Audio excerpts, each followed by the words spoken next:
When it comes to business, when it comes to your career, and when it comes to why people are hiring you, do you ever think about what it is that you're really bringing to the table?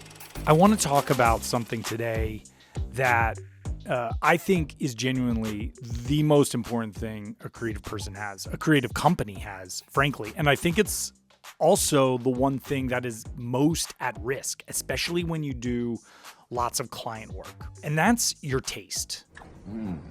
Cover all 9,000 taste bud.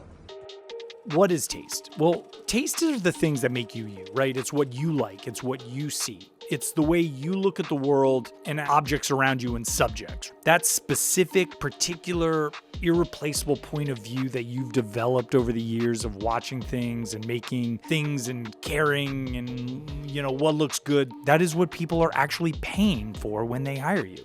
Not your gear. It's not your ability for technical specs or to hang a light. It's you. It's your eye. It's your judgment. That's a 10. Here's the thing that I think gets lost, especially early in the career when you're just trying to get work and to keep clients happy, right? This is the thing. Those clients hired you because of what you saw, right? And your previous work. That work exists because you made choices. You had a point of view. You saw something in a specific way and you committed to it. The moment you abandon that to give people what they're asking for, to give people what they want, you stop being the thing they hired, right? You're not a wind-up toy. So let's get specific, right? Because you're like, okay, well, how do I turn that into something? Well, ask yourself, when was the last time that I pushed back on a creative direction because I genuinely thought there was a better way? If you can't remember, that's worth sitting with. Go to the field and sit on it. Pushback isn't being difficult.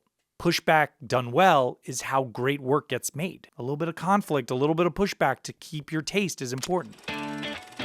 Ask yourself this.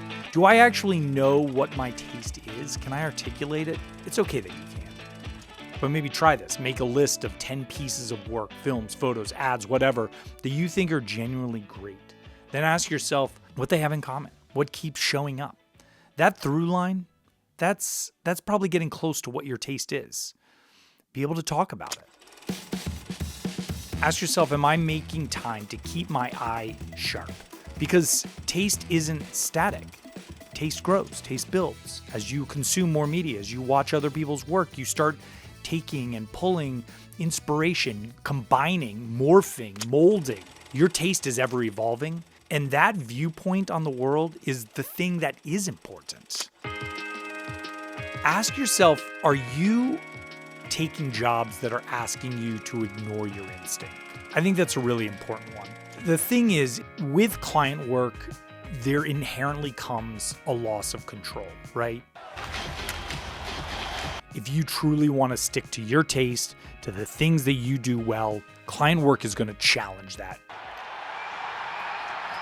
And it might be that for you to create a piece of work that truly represents your taste, you have to do a passion project, right? You have to do it yourself. But I think in every project, there's a way to fight for your viewpoint and to get your taste into the project itself. And you should be wanting to fight for that with clients, regardless of what they're pushing back on. Of course, like if it's a branding company or like they're not going to allow you to just insert your own branding, but there's ways to get your taste represented in every piece that you do in a respectful way, in a way that respects the client and their vision, and in a way that respects your creative process and your creative taste.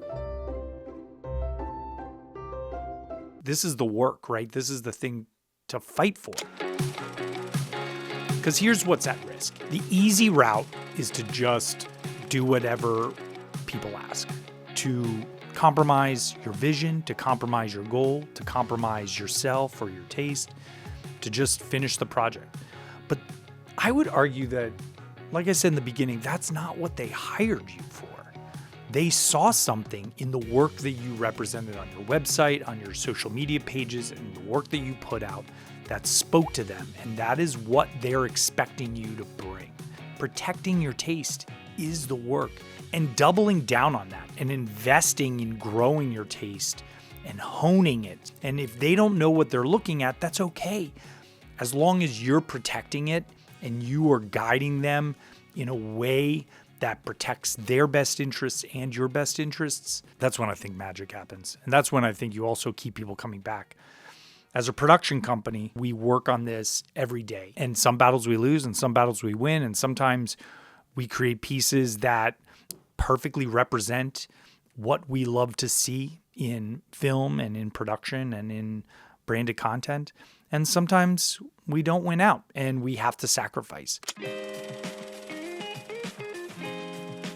I wanted to come on and talk to you about taste because I think in a world of never-ending requests and asks and demands, it's easy to lose sight of that. And if you find time and time again that you are not able to represent your taste in the work that you're being hired to do, then I would implore you to try to find and do passion projects that help to illustrate your taste. Because if you do more of those, they will attract the clients that want that type of work. Protect your taste at all costs. All right.